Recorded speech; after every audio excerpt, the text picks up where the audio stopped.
ആലപ്പുഴ കടക്കരപ്പള്ളി സ്വദേശിനി ബിന്ദു പത്മനാഭന്റെ തിരോധാന കേസിൽ പ്രതി സെബാസ്റ്റ്യന്റെ കുറ്റസമ്മതമൊഴി പുറത്ത്. 2006 മെയ്യിലാണ് കൊലപാതകം നടന്നത്. ബിന്ദു പത്മനാഭനെ കൊലപ്പെടുത്തി കഷ്ണങ്ങളാക്കി പള്ളിപ്പുറത്തെ വീടിന്റെ പല ഭാഗങ്ങളിലായി കുഴിച്ചിടുകയായിരുന്നു. മൃതദേഹം അഴുകിയെന്ന് ഉറപ്പാക്കിയതിനു ശേഷം എല്ലുകൾ കത്തിച്ചു. ശേഷം അവശിഷ്ടങ്ങൾ പലയിടങ്ങളിലായി സംസ്കരിച്ചു. ബിന്ദുവിന്റെ പണം തട്ടിയെടുക്കാനാണ് കൊലപ്പെടുത്തിയതെന്നാണ് മൊഴിയിലുള്ളത്. ആലപ്പുഴ ക്രൈംബ്രാഞ്ച് കസ്റ്റഡിയിലെടുത്ത ചോദ്യം ചെയ്തതിൽ നിന്നാണ് ഈ വിവരങ്ങൾ ലഭിച്ചത്. ഇതിന്റെ അടിസ്ഥാനത്തിൽ സെബാസ്റ്റ്യനെ തെളിവെടുപ്പിനെത്തിച്ചു. മൃതദേഹാവശിഷ്ടങ്ങൾ തണ്ണീർമുക്കത്തും ഉപേക്ഷിച്ചുവെന്ന മൊഴിയുടെ അടിസ്ഥാനത്തിൽ ഇവിടെ എത്തിച്ചും തെളിവെടുപ്പ് നടത്തും.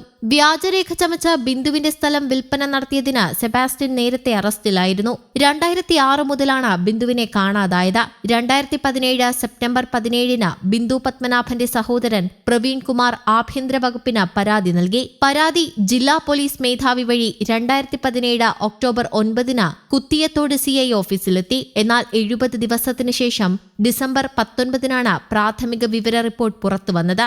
2006 തന്നെ ബിന്ദു കൊല്ലപ്പെട്ടതായി ക്രൈംബ്രാഞ്ച് കണ്ടെത്തിയിരുന്നു. സെബാസ്റ്റ്യനുമായി ബിന്ദുവിന് അടുത്ത ബന്ധമുണ്ടായിരുന്നതായും അന്വേഷണ സംഘം കണ്ടെത്തി. ബിന്ദു പത്മനാഭനെ റിയൽ എസ്റ്റേറ്റ് ഇടപാടുകാരനായ സെബാസ്റ്റ്യനും സുഹൃത്തും ചേർന്ന് കൊലപ്പെടുത്തിയെന്ന ശബ്ദരേഖയും ഇതിനിടെ പുറത്തുവന്നിരുന്നു. ദല്ലാളായ സോഡ പൊന്നപ്പൻ അയൽവാസിയായ കടക്കരപ്പള്ളി സ്വദേശിനി ശശികലയോട് കൊലപാതക വിവരം വെളിപ്പെടുത്തിയ ശബ്ദരേഖയാണ് പുറത്തുവന്നത്. ബിന്ദു കൊല്ലപ്പെട്ടതാണെന്ന് നേരത്തെ സ്ഥിരീകരിച്ചിരുന്നു. തിരോധാന കേസിൽ സെബാസ്റ്റ്യനെ സംശയിച്ചിരുന്നെങ്കിലും പ്രതിയാക്കിയിരുന്നില്ല.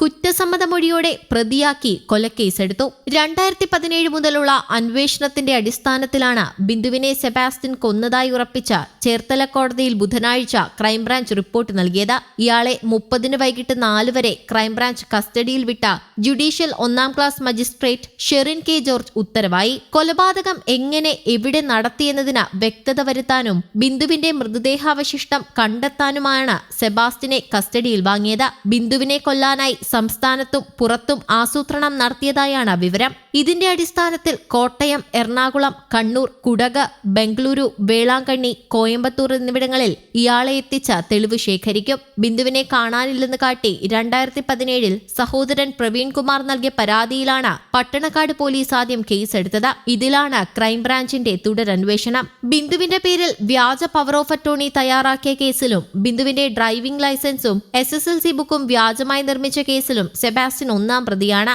2002 മുതൽ ബിന്ദുവിന്റെ സന്തത സഹചാരിയായി സെബാസ്റ്റ്യൻ ഉണ്ടായിരുന്നു. അപ്പോൾ ബിന്ദുവിന്റെ പേരിൽ കോടികൾ വിലമതിക്കുന്ന സ്വത്തുമുണ്ടായിരുന്നു. സെബാസ്റ്റ്യൻ ഇടനിലക്കാരനായാണ് അതെല്ലാം വിറ്റത്. ചേർത്തല പോലീസ് അന്വേഷിക്കുന്ന വിരമിച്ച പഞ്ചായത്ത് ജീവനക്കാരി ഫൈറുമ എന്ന ഐഷ തിരോധാന കേസിലും സെബാസ്റ്റ്യൻ സംശയനിഴലിലാണ്. അതേസമയം ബിന്ദു പത്മനാഭൻ കൊല്ലപ്പെട്ടതാണെന്ന സെബാസ്റ്റ്യന്റെ കുറ്റസമ്മതം തകർത്തത് പ്രാഥമിക അന്വേഷണം നടത്തിയ ലോക്കൽ പോലീസിന്റെ വിശ്വാസ്യതയാണ്.